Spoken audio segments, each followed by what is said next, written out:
Well, welcome to the Reposs on League Show. We're here for the next hour or so tonight, and of course, joining me this week, of course, he's a good friend of the show, of course, in Steve McKim. Welcome, Steve. Just about to see you in the Thanks, outline. mate. He's in his car, I think. And then, of course, we've got Chris Nunn as well down at St Neots. So, welcome to you both. It's great to have you on. Thank you, mate. No, Good thanks to for be having on. us. Chris, if it's right, we'll start with Steve because we know Steve's got to get away quicker. I mean, Steve, I suppose a lot of people will be asking, with yourself, what you do with yourself now? Not a lot, mate. Watching my two boys play. One plays at Tooting, one plays at Hawley. So I've been watching them over the last week. Just getting a bit of time to watch them, really, mate. So, whose decision was it? Was it your decision to step away? No, the clubs. It's mutually sort of thing in a way, but all these things, it ends up being the club. Got a phone call on the Tuesday morning after the Brentwood game, just to say they were changing manager. And like I say, every owner, every club got to make their own decisions. I just felt that from a selfish point of view, we hadn't had a good run, 1 point in 24, which is football. I felt that if I'd given a warning of 3 games prior to getting the axe, or 3 games from the conversation, I felt we sort of deserved that after what we'd achieved at the club. But again, there's no sour grapes with me and them, mate. You know what I mean? I've give them the best 2.5 years probably of my career. And they've had the best 2 years of us, and they've had a great time. So it's worked out well. I've got to be honest. I take it you want to get straight back in, though? Yeah, mate. I from the age of 17 or 16 when I first started after being released at Chelsea at Malden Vale. Then going to Hendon straight after. I've not been in football. Even when Tonbridge released me, I went to Carshalton in that summer, so I didn't miss any football. When Carshalton released me after the first year of the 2-year project, I went straight into Cray Valley. So this Tuesday, Thursday, Saturday stuff, I'm not used to not being involved. So it's it's something that I didn't see coming. Even though you're not doing great, we were told that you're safe, sort of thing.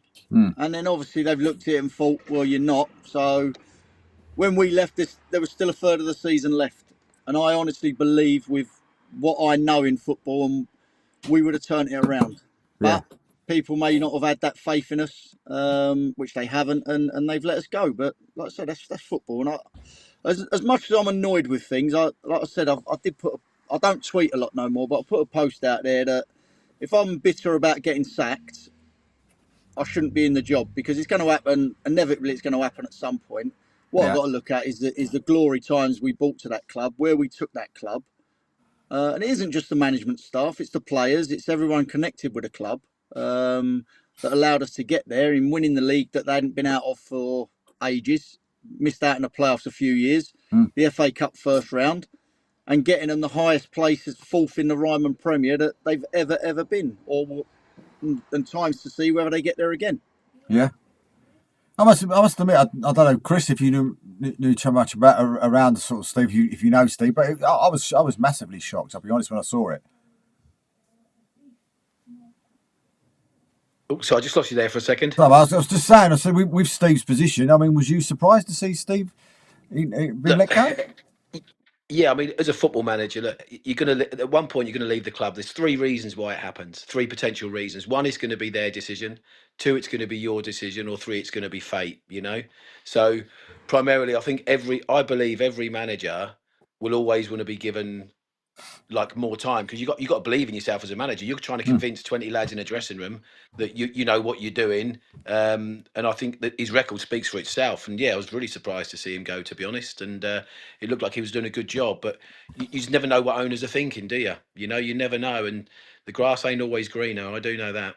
I mean, Steve, That's the fact, Chris. It's not always greener, but as you say, they're the people that put their money in. They're the people that make decisions. And I look at it now, you look at the good times that you've had with clubs rather than the bitterness of being released. And because it's football, and there's no point in crying. As much as disappointed I am, because it's a fantastic football club, as you say, you got to realise where you're at,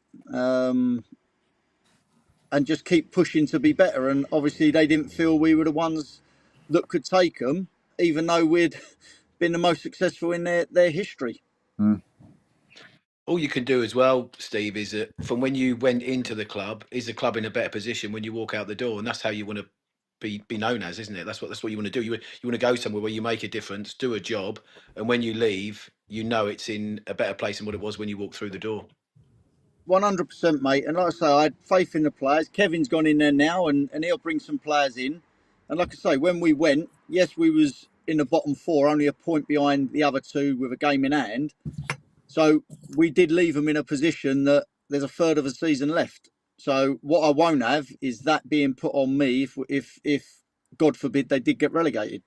I'm part to blame, but there's still a lot of football left and a lot of points to be gained for them to get out of it. And that's probably why they made the decision, which is fine by me. I mean, are you sort of really itching now? I mean, you must be, from what you were saying earlier on, you must be really itching to sort of keep looking at Twitter and keep looking at Facebook contacts in the football world and all the rest of it to try and find out if there's anything available.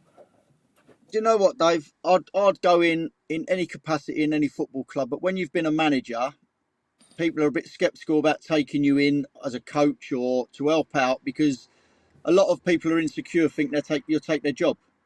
Now, Yeah. I've known managers go and watch games when managers are under pressure, and I look at that and I think that's ridiculous. You shouldn't be doing that, you know. But it happens. To me, yes, I want to get back in. Are there any jobs available at the minute? Not really, or none that are crying out where chairmen are phoning me or owners are phoning me. And it's one of those, you just got to wait and bide your time because, as I say to players, when things ain't going right or they're not happy, they're not in the squad or whatever, they can leave and go to another club. Managers, there's only 20 managers in the league, and that's when you come out of that, it's hard to get another job unless there's something waiting for you. And at the moment, there's nothing there. I'll wait, but what I won't be doing is I won't be breathing down people's necks that might be under pressure because that ain't my gig. I don't do that. And if someone wants me to manage their football club at whatever level, because let's get it right, we went from Tonbridge to Carshalton, and then we had a great opportunity to go and bring a team up in Cray Valley, and I jumped at the chance because I'm not a football snob. I just love football. I love managing. I love coaching. I love interaction with players, and I love being about it. And I have done for all my life. And like I say, I won't be sniffing around jobs. Trust me, because that ain't my makeup.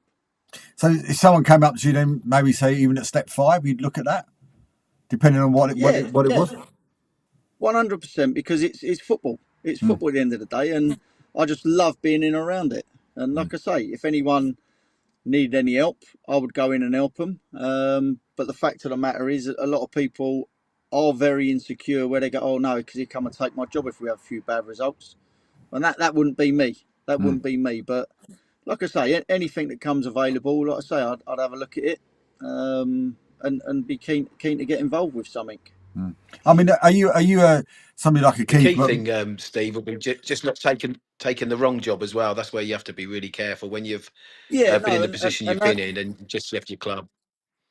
yeah, no, I wouldn't take something just for the sake of it. When I say anything that comes along, it's got to be right, like logistics wise, Yeah. ambition wise, and that's why Cray Valley was a perfect fit because I knew where they'd finished the last couple of years. I knew what their ambitions were, and we obviously fulfilled that by getting them promoted. And then the second season, we backed it up by getting in the playoffs and just missing out on the final in the last minute. But no, you're right. I wouldn't just take anything. But what I'm not going to do is not speak to people when Yeah. something's available. Do you see what I'm saying?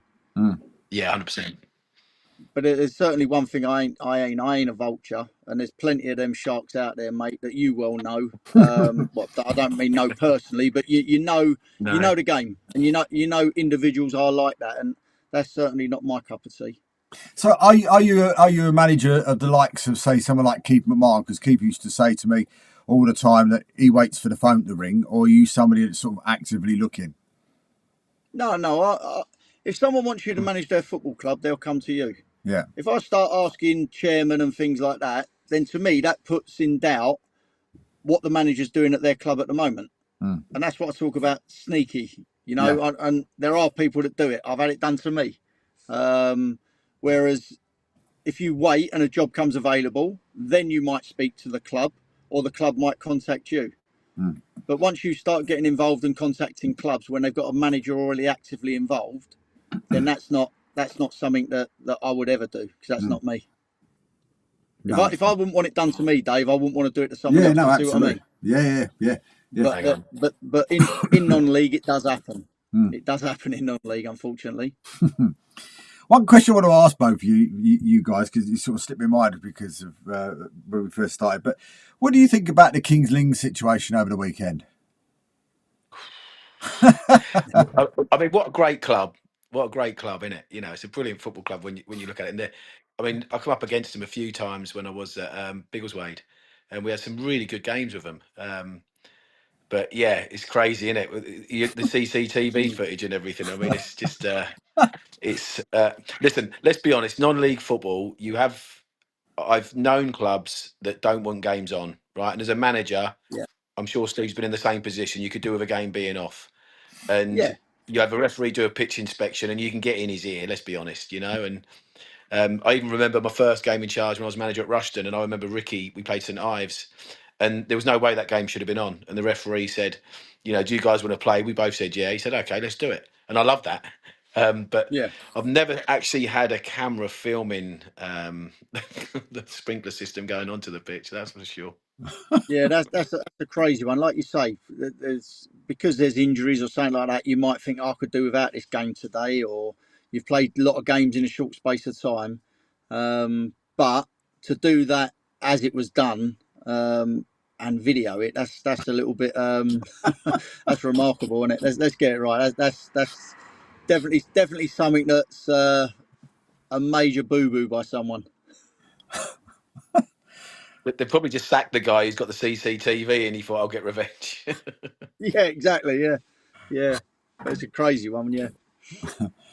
But I mean, I mean, as you said, Kevin Lisby's gone in after you, hasn't he, at Cray Valley? I mean, do you think he'll sort of do well there? He's been a player there. He knows what the club's about. It's his first job in management, but we've all had to start somewhere. He's got a pedigree of obviously being a top player. But yeah, listen, I would never wish anything bad on that club, because it held me in good stead for 2.5 years and gave me some really great memories. Only time will tell how well they do. What happens now with them? I'll go and watch them a couple of times, because, like I say, that's I do find that club very close to me now.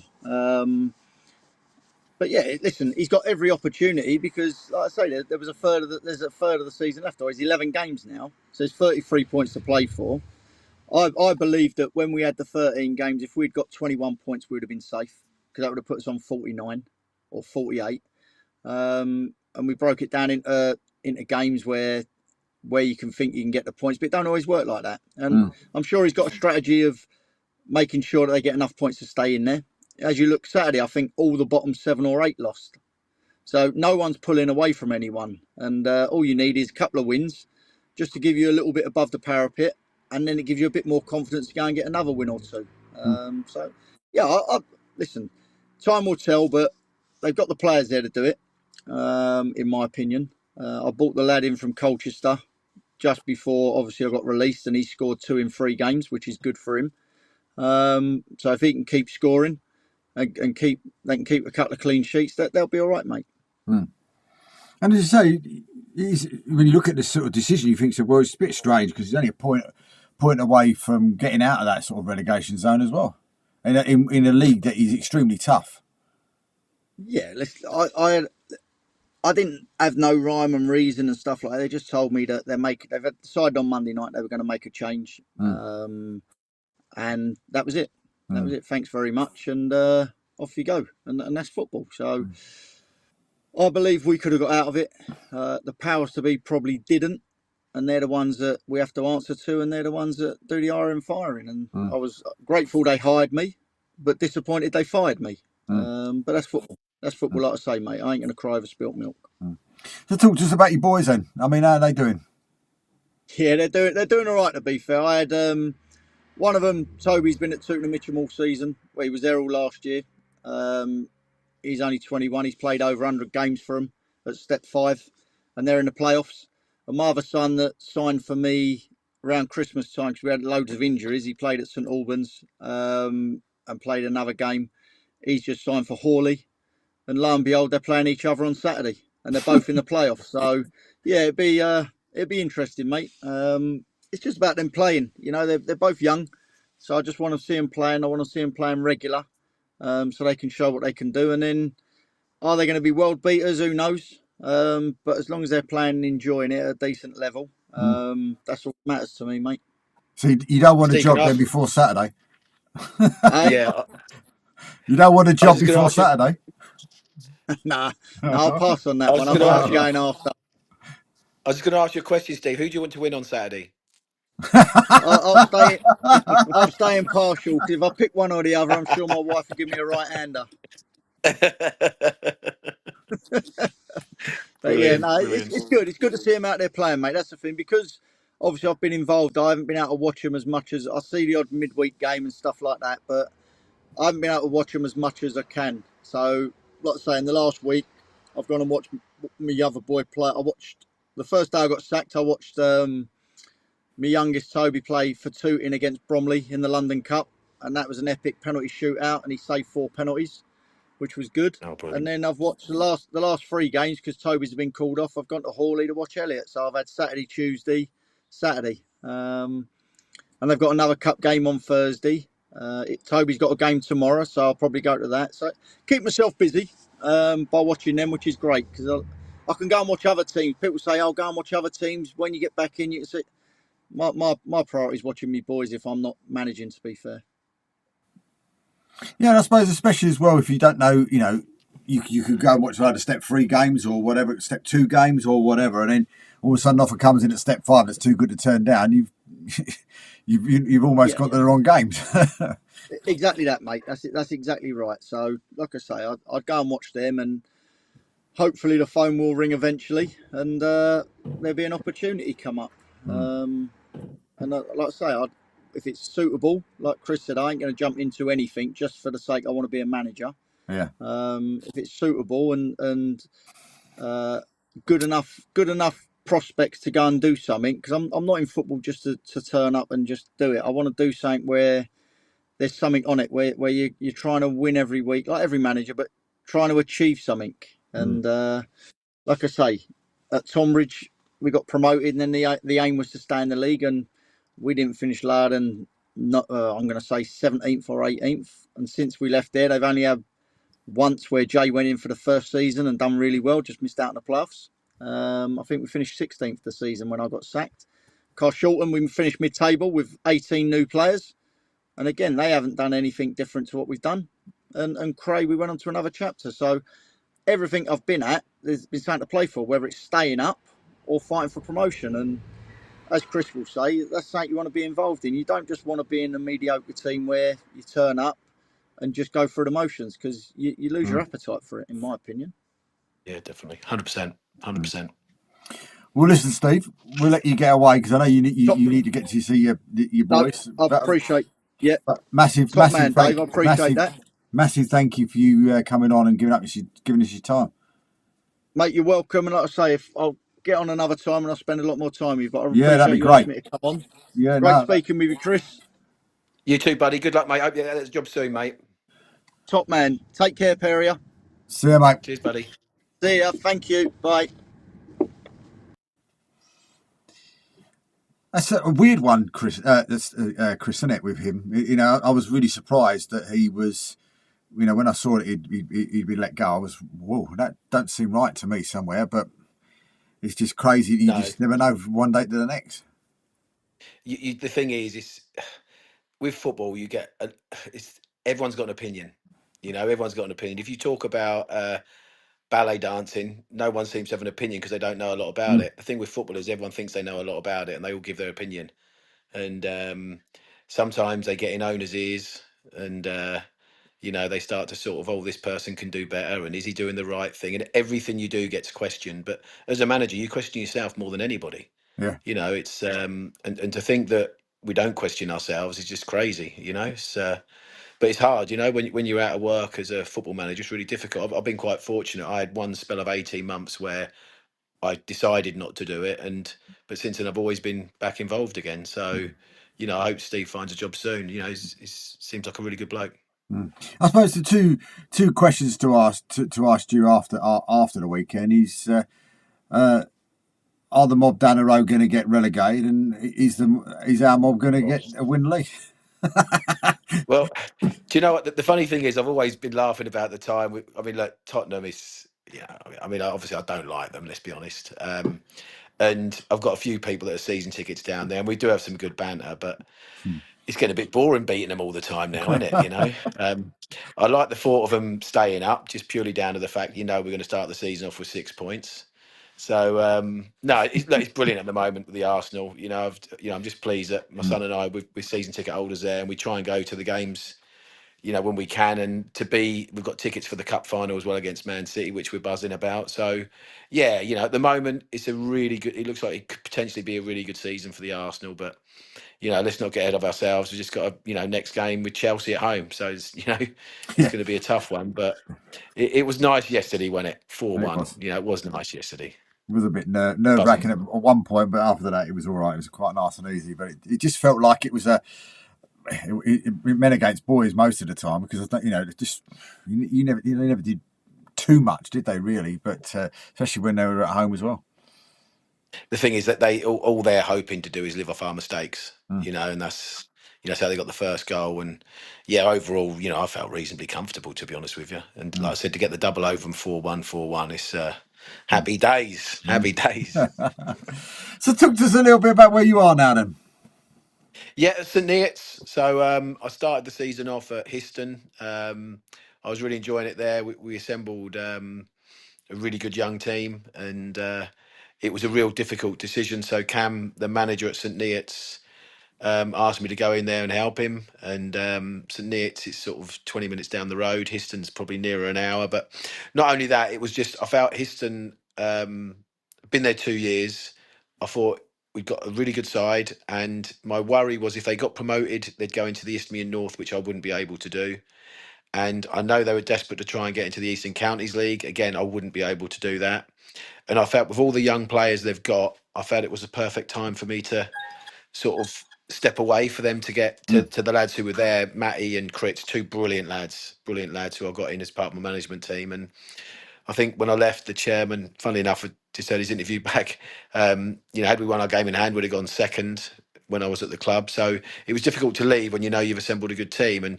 But to be fair to Matt and Critch, they've really kicked on and done well. I think they're third in the league, and good luck to them. I've got nothing but praise for everyone at Histon. Really, really good people, great club, good supporters. And it was a really difficult decision. If they were just a little bit closer and could be in a different league, it would be a lot better. But no, left in really good terms. Little doubt. I felt like when I went in there, they're bottom of the league. So we turned it round a lot. We brought in a lot of young players and had a really good time there. And St Neots, to work with Cam. Cam played for me for 4 years. He's a good lad. He was a very good player, actually, but really good lad. And yeah, we're trying to help him. I mean, we're up against it this year. It's the first year back at step 4.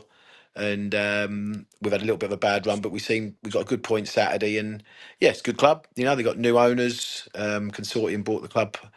So yeah, they seem like nice guys. And I feel this year it's all about just trying to stay up. And if we can stay up, then we can have a good crack next year. Yeah, I mean, it's one of those sort of situations. But I mean, so whereabouts are you situated then? You said about not going into you won't be able to go into the Isthmian North.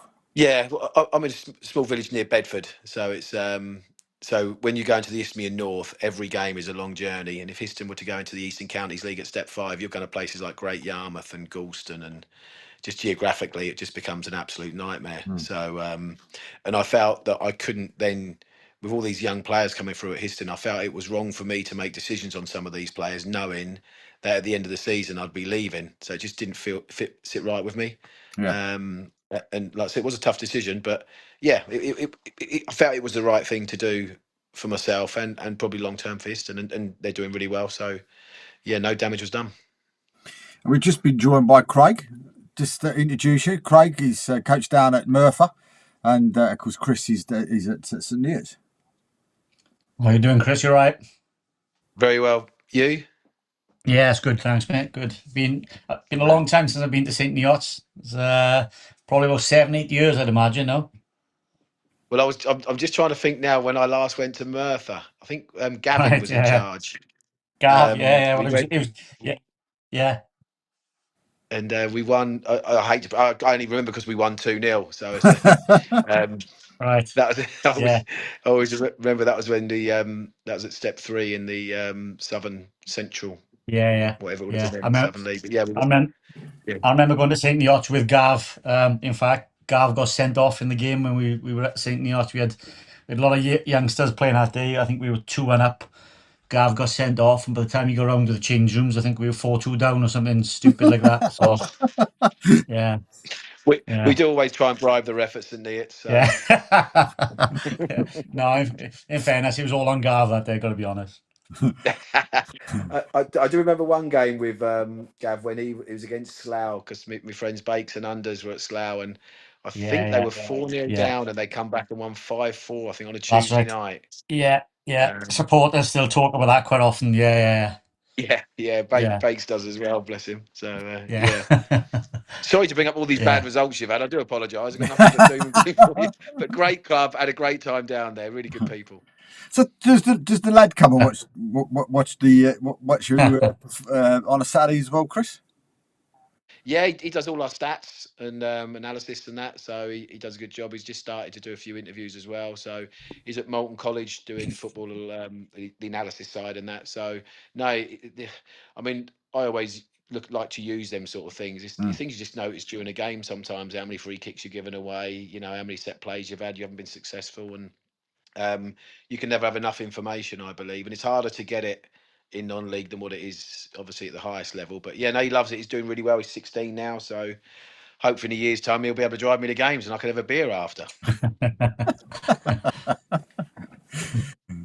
But I mean, you say you look at the league tabs. Is it been a bit of a struggle, or is it was it a set of new players? I mean, what's do you feel is the underlying thing this year then for the league position? I think it's just a question of getting to understand the league. It's a tough league, that's for sure, and the club obviously just got promoted, and I think it's just finding their feet really. I'd like to be. I feel confident we'll get out of it. We've made some good signings, but you know what football's like. When, we've got a good point Saturday, something to build on, a clean sheet as well.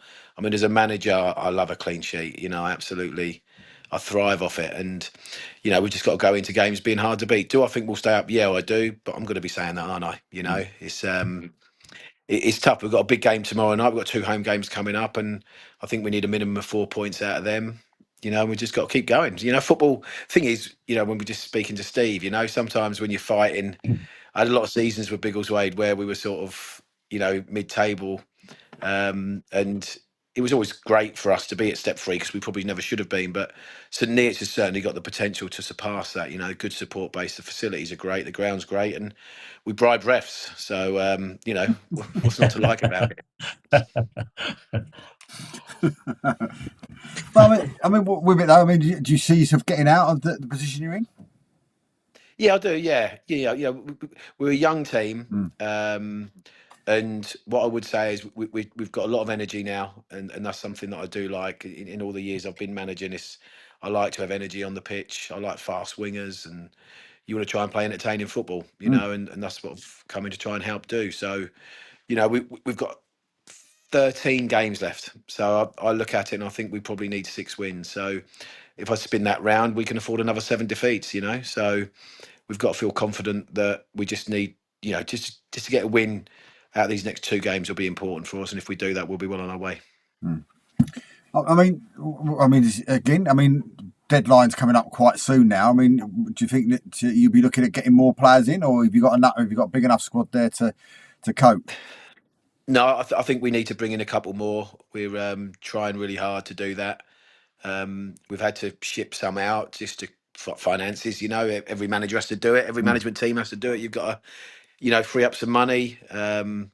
And that's what we've had to do. So I'm hopeful that we'll be able to get one or two more through the door, and hopefully they'll just be the missing parts of the jigsaw puzzle. If we don't, the draw on Saturday showed that we can mix it with teams in the middle of the table. So yeah, I'm confident. I'm confident, Dave. I think we can do it. And you've got one of the best sounding clubs at the weekend as well. And you're tomorrow. Is it Sheep? I always used to call it Sheepshed Dynamo, but it's not that, is it?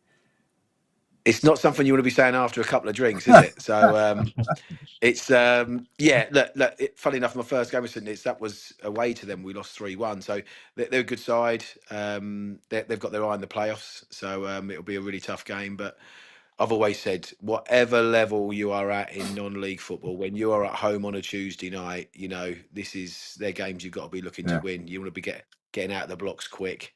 When teams have to travel to you and it's a good hour and a half or so. I'm guessing with Merthyr, it's the same sort of thing. A lot of teams probably have to travel quite a way. So Tuesday night games at home, they're games that I've always targeted because I believe I do believe you have an advantage. No, most of Craig's are just around the corner, like Macclesfield and South Shields. Do you know what I mean? They're not that far. No, not at all. Well, how do you actually say the name? Because it's not Sheepshed Dynamo, is it? It's Sheepshed Dynamo. Yeah. Because whenever you see it and someone says it whenever you see someone say it on the telly, it's always like that. You think, okay, that's a weird name for a club. And then when you actually read it in front of you, it doesn't actually say what you think it says. It does. I don't know what their songs are. It's difficult songs to understand what their supporters. I don't know how many supporters they get really, but you can imagine them singing "There's only one Sheepshed Dynamo," can't you? But yeah, hopefully they won't be singing tomorrow. That's for sure. Hopefully we'll stop any singing they have got. Craig, you ever played them? Sorry, I missed that. The signal dropped out then. I lost you. Who was that? The Dynamos. Have you ever played them? No, not. I haven't been involved against them. No. No. But I mean, talk to us. I mean, Chris, we'll speak to Craig just for a second. But I mean, Craig, we didn't get a game. We didn't get the show on last week, and of course, you end up getting an absolute fantastic win, and then we get a show this week, and it's that bloody last minute goal again, isn't it? Oh, mate. Well, you're lucky I'm on after it. Yeah. So the joys of football, eh? Last week we were fantastic. Last week we had a point away at Kidderminster on the Tuesday, and then followed that up with a good result on the Saturday at home to Bedford. And I mean, we went 1-0 down after I don't know a couple of minutes in the Bedford game, and then equalised literally straight from kick-off. I don't know if you've seen the highlights, but it is literally straight from kick-off. We got up with the end, make it 1-1, and we kicked on from there. And I mean, to be fair to Bedford, they could have scored a couple of first half. But once we do go in front at home, we're a very difficult side to play against. So we managed to see that one out, took our chances and got a great result. And then, it's one of those frustrating ones where you think, we've had a great week of training this week, and we go away Saturday and end up losing last minute from being 2-0 up on 70 minutes. We lost the game 3-2 to the side third from bottom of the league, which, it does show that the standard in the league is very good. And I've said it before, you can't come off a couple of percent. But there's a few instances in the game that we've got to be better in. And I don't know if you've seen it, Dave, but I've sent you through a video on WhatsApp tonight. I haven't seen it yet, no. Right, okay, so I just wanted to see it because I didn't want to come on and speak about a refereeing decision and you think that it's just me going on again. But we don't seem to be getting the rub of the green at the moment. They keep saying it evens itself out, so we'll see. But basically we 2-0 up, they come back to 2-2, and then our lad has gone through 1-on-1 with the defender, no covering defender. He takes him down on the edge of the box. Last man, straight red card, and for some unknown reason, he only shows a yellow card. So, yeah, when you have to see it to believe it, I know. But I spoke to the fourth official, and he said the information I've got is that there was a covering defender, which is just nonsense. He's 20 yards away. And then after the game, the reason was that it was a heavy touch running through to the keeper, which again was nonsense. And then their winning goal, they scored from a corner. And I mean, there's photos that have come out, and you can clearly see the striker's got arm actually across our keeper's throat, almost his face. There's like 6, 7 photos. You could see every shot. And our keeper can't get to the ball, ends up bundled in the net. And the referee said after this, it was not a foul, it's just your keeper's small, apparently. So if you've got a small keeper, you're allowed to put your arm across his face and throat and stop him from jumping and trying to get to the ball. Well, I don't know, but Craig, with this go new on. software I've got, I'm going to attempt to try and shout to everybody. If you Yeah, don't go on, mind, mate, this clip. please do. Yeah, Yeah. if it works, we'll see if it works. But this is the clip, and we'll see if it works.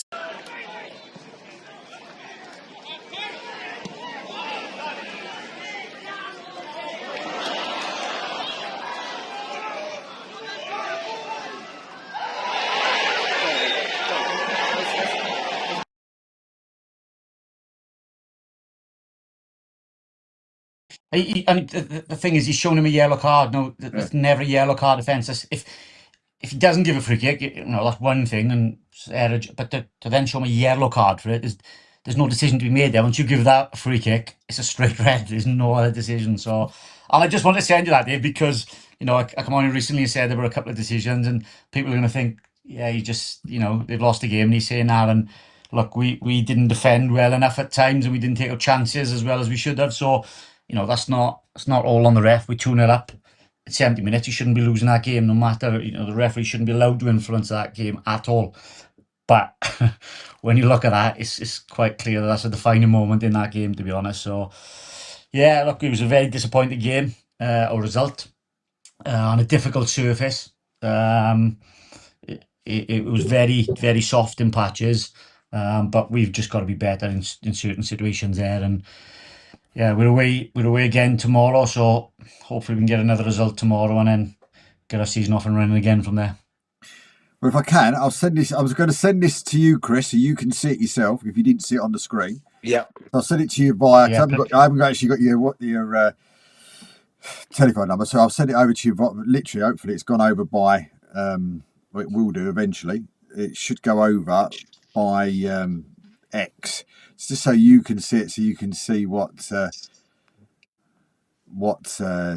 Craig was talking about. So there you go. So it's just I've sent that to you via X, so you should be able to see it at some point. But yeah, I mean, how Craig, though, do you look at that and go, you've got two different results, really? Was it 7-1? Was it against Bedford? Yeah.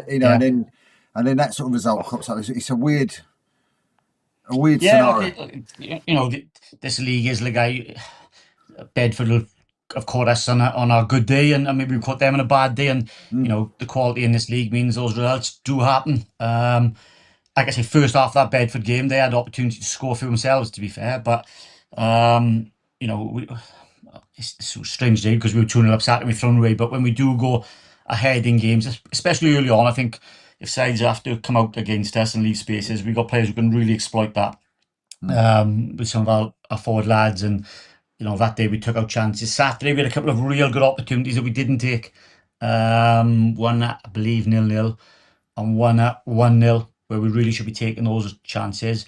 And another day we do and the game's done. We didn't, and goals change games, and they scored to go 2-1. A bit of momentum and crowd behind them, and they had a throw like you just wouldn't believe. Saturday he was throwing the ball like I don't even know how far into the box, and we were under immense pressure from every throw in our half and corner. They were great delivery, to be fair to him. And yeah, was he spinning it? Sorry, was he spinning it? No, he wasn't. No, he was just an enormous throw. He was incredible. I think the first 10 seconds, ball out for a throw in, and he's run over to take the throw. And as he's running over, I can see it on the VO, he's actually pretending to take throw stretch. I've never seen it before, like a player doing that. And he picks the ball up and launches it into the penalty spot from about 40 yards away. He was a real weapon from, to be fair. And we all play football different ways, and there's no right or wrong way to do it. And they've got the result. They're fighting for their lives, and no problem. Good luck to them. But yeah, it was a tough afternoon, as it turned out, and he was going so well up until the 70th minute, I believe. So yeah. And you're off to Leamington? Leamington tomorrow, yeah, and be another team fighting for their lives. They bottom of the league, and it's not going to be an easy game, that's for certain. So yeah, we'll go there. Tough Tuesday night, early leave to go there. So we'll see how that goes. And as I say, nothing's a given in this league. So we'll prepare for it as best we can with very little time and go from there. What time you got to leave for that one? Is it a distance one or is it quite close?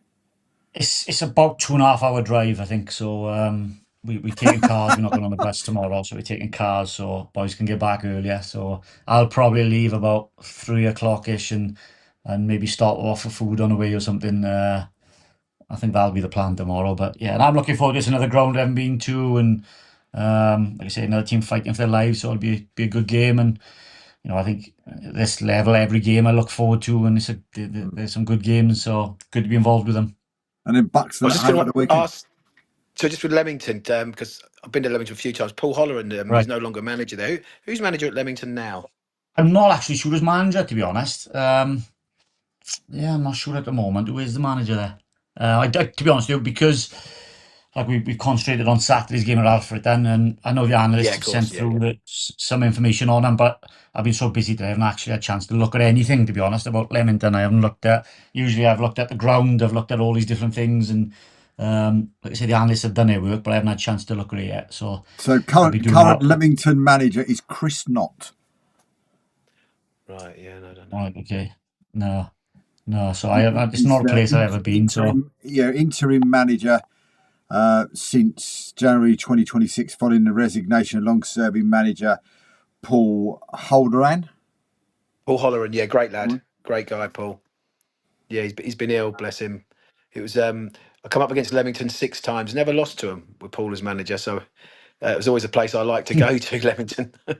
Yeah, we played them back in November at home. I think it was a Tuesday night, that game as well. And we beat them 4-1, I think it was that night. I think Ricardo Reis scored 2 late on, sort of 70 minutes onwards. I believe our fullback Noah Smurden had scored the other 2. But our pitch is a 3G and 4G, whatever you call it, and we zip the ball around it, and then we go to these places, difficult surfaces, and it's a totally different game. So we'll have to be prepared for that tomorrow. Yeah, definitely. It's a slope there at Leamington. You've got a bit of a slope. There's a few with slopes actually. Saturday was a bit of a slope on our one as well. When we went there, I forget the other one we went up north somewhere. There's a fair slope on that. So yeah, it's not ideal when you're used to playing on a nice plastic perfect pitch. So it's another challenge for us. But still sitting in there in third place, 60 points from 34. Yeah, we've been on a real bad run at the moment. We're not having those breaks. We're not helping ourselves either, to be honest, in certain situations. So no, we're still there. This side's, I think Kidderminster go above us with it if they win their games in hand, and Macclesfield are on the charge now. Obviously, being up to the FA Cup, they had a great run there, so they've got games in hand. But we've got to win those games in hand, and still everybody has to play everybody and all those things. So I'd rather be where we are at the moment, and we'll see. We could really do with a couple of wins now next 2 games, and then we're right back in it. And it's just putting pressure on those other teams to make sure that they do have to go and win those games then. I mean, of course, as well. I mean, keeping that goal average up as well per game. 77 for, 59 against. I don't know. Yeah, I keep saying it's entertaining games, isn't it? So yeah, one way or another, there's plenty of goals in our games usually. We did have a 0-0 with Kidderminster 2 weeks ago. I believe that's the first 0-0 away 0-0 for I don't even know how long. It's something ridiculous. And it just happened to be the one on the telly. Yeah. I mean, to be fair, it was a very entertaining game. Kidderminster are a very good side, like they really are. But it was actually a good entertaining. It was actually an enjoyable game to be a part of, even on that touchline. You quite enjoyed the back and forth between it. But yeah, it would be 0-0 when he's on a telly. Yeah, you're right. 136 goals in 34 games. Yeah, you get your money's worth. You certainly get your money's worth. not everybody enjoys that, but yeah, we play an entertaining brand of football, and we're good going forward. But that does leave ourselves open sometimes to teams on the break who have punished us, and we score more than them. We're happy enough, but that isn't always the case, is it? So Saturday being a prime example of that we didn't take our chances, and they've done us the other end. So yeah, let's. I think he's still there, just about, maybe just if. Hopefully, he'll be back with him. But that's some average, isn't it, Chris? 134 goals. I might get a 136 season goals. ticket.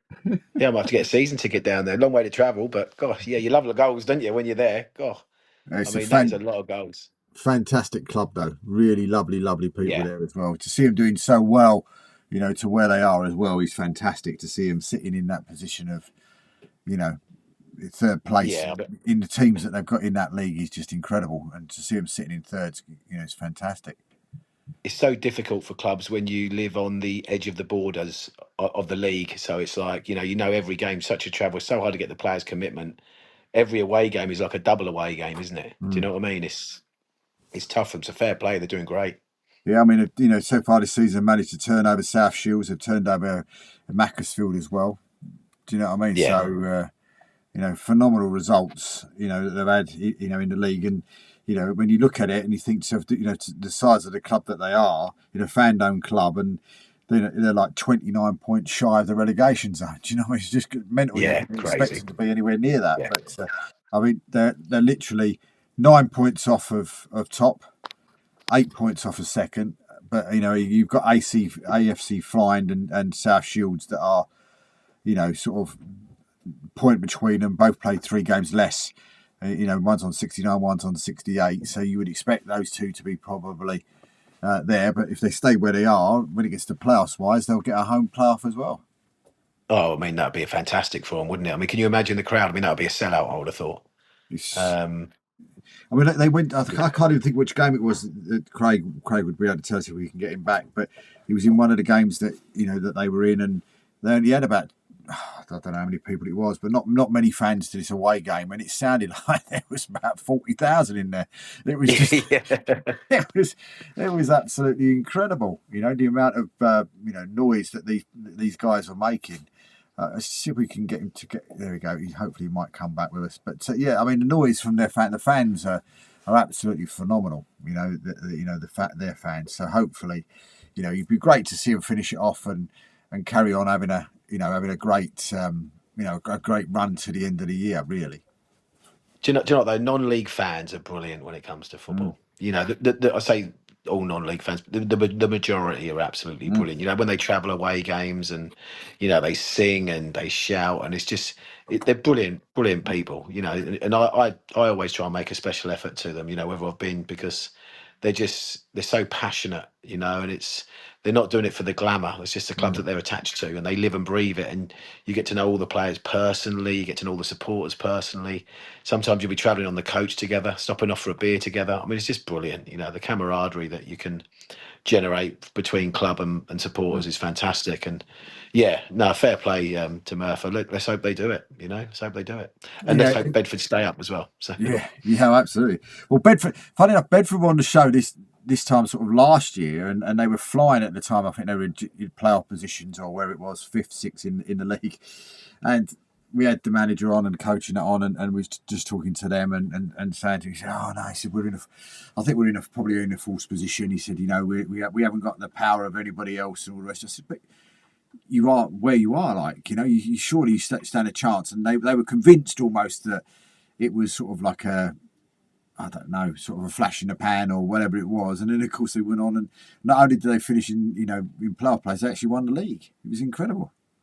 Yeah, I mean, nobody saw it. I think it was sort of, it sort of sometimes is. I don't want to compare it to Leicester, obviously winning the Premiership, but sometimes things just fall into place. The stars just align. I think this year you've got 2 exceptional teams in that league in terms of Harborough and Spalding, 2 really good teams, and I think they'll both be going into step 2 full of confidence. But Bedford, no, I mean it's it's good to see there's some good people there, and I hope they do stay up. it's one of them things where they're probably at the highest they can get to where they are. You know, they're plateaued out, and they've got Real Bedford obviously breathing down their necks as well. So locally, yeah, there's some big clubs and doing really well at the moment, which is good to see as well. Yeah, and I was just pulled it up. I mean, Spalding played 32. This is the Southern Premier Central, and of course, Spalding played 32-70. 4 games behind, but only 4 points behind is Harborough. Then Real Bedford, the real sort of money team, I would have said in that league, 28-56.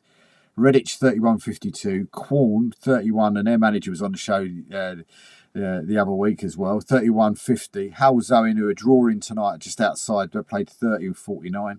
And then you've got the Needham Markets and the Leastons. And then you've got Worcester City. I mean, Worcester City's the one that surprised me, considering the size of ground that they actually play at. You would have thought that they would have possibly have been a lot further up that league. It's a hard league. That is a really tough league this year, and like I said, I think the top 2 or 3 are very good step 3 teams, and they'd be able to hold their own at the league above. But Worcester, they'll find their way again. Worcester, you know, obviously they got relegated. Was it last year or the year before they got relegated? You know, they're a step 2 club, aren't they? Really, let's be honest. You know, and they'll find their way back up there again. It's just every team has a little time where they have a little blip. But I've got a I little think they've doubt had they'll two. I mean, I think they've had 2 promotions, haven't they? Because step 5, they were in step 5, and the reason I think, if I'm right in saying they were in step 5, they were playing in the semi-final of the FA Vars. Right, okay. They played Great Wakering Rovers, and while Lincoln, I want to get it right, Lincoln City were playing Romford in the other semi-final. So it was 2 Essex senior teams in it, and that's why. And then they got both the Essex senior teams got to the final. But it was just that, and it was one of those things where I think both games went down to penalty shootouts as well. And it was that was a. I remember that because Romford asked me to go to Wembley and do all the stuff for them, the press stuff for them. Oh, brilliant. At the end, which was, Chris, probably one of the best days of my life. I won't tell the missus that, but probably one of the best days. One of the best days of my life when you look at it. And it's funny, I was searching for something yesterday, and I found the accreditation in one of the drawers that we got here, and I remember, being able to go into the changing rooms, and you was in the royal box, and after the match, I was doing interviews with the players on the pitch, and in the changing rooms and stuff like that. And I got quite lucky on the day because the chairman of Romford at the time had been quite ill. And I said to him, look, I said, this guy, this club doesn't really do what's happened to them this year. They've always sort of the bridesmaid side. They're always the side that's hanging around the bottom end of the tables and stuff. And said that, and he's not been very well. Is there any chance that I can get down? Because I think they were leading, I don't know what it might have been, 2-0 or whatever it might have been, with minutes to go. And I sneaked down on the front row and was actually recording him to try and get his reaction at the final whistle. And while I was there, they scored again, Romford as well. So it was quite nice. And the guy said, as long as you keep down low, you can actually film him. And they let me, because of what had happened previously to him, they actually let me film him and his missus and his good mate who's the secretary, sort of be able to film him. So I managed to get all that onto video. But they treated the club, Wembley, on that day as if they were Real Madrid versus Barcelona in a Champions League final. I would doubt there'd be any difference whatsoever. Do you know what I mean? It was a fantastic day. Something I'll probably never do again in my lifetime, but it was just an experience never to forget. Do you know what I mean? Sitting up there in that royal box watching that. It was just a nightmare getting home. That took me nearly 5 hours to get home from Wembley Stadium because all the tubes had shut down. And when I finally did get on a tube, I was so tired I fell asleep. And my missus was waiting for me at Loughton station, and I'd fallen asleep, and I just saw the doors shut. So I had to get her to go down to Debden station and pick me up, unless she was not pleased, let me tell you. No, I can imagine. I thought it might take you 5 hours. You were stopping off at some bars. That was the truth. No. We got back, went into the Wembley Park station, and the woman said, "Oh, it's that the Metropolitan line is the only one that's running." She said, "But it's severe delays." We were standing on the station for probably an hour and a half. So then I had to get on the Metropolitan line, go to Liverpool Street, and then jump off the Liverpool Street then and get onto the Central line from there, and then come back that way. But of course, she was meeting me at where was it? I can't think where it was, but she was meeting me at another station, and she was halfway there. I had to get the turn back and go back. Then I missed Then I missed her at Loughton because I fell asleep. And she picked me up at the third station in the end. So yeah, it was a bit prickly getting in the car on the way home. When did she file for divorce? Yeah, no, not yet, thankfully. But it was good, all Oh, good brilliant. fun. But it was a good laugh to go and see. But all I should say is a massive thank you. Time's run away from us, and a massive thank you to Chris that's been Absolutely. on tonight. It's great to have you on again, Chris. And of course, also as well, it was nice to have Craig on, and of course, Steve on earlier on as well. But we'll be back next week. Hopefully, we're going to try and get this Facebook situation sorted out. I'll book calls and stuff with software to try and get that back up and running again. But until next week, hopefully Liam will be back with us as well, because he's not been very well this week as well. But until next week, from me, from Chris, and from everybody else, thanks for watching, and good night. Cheers, guys.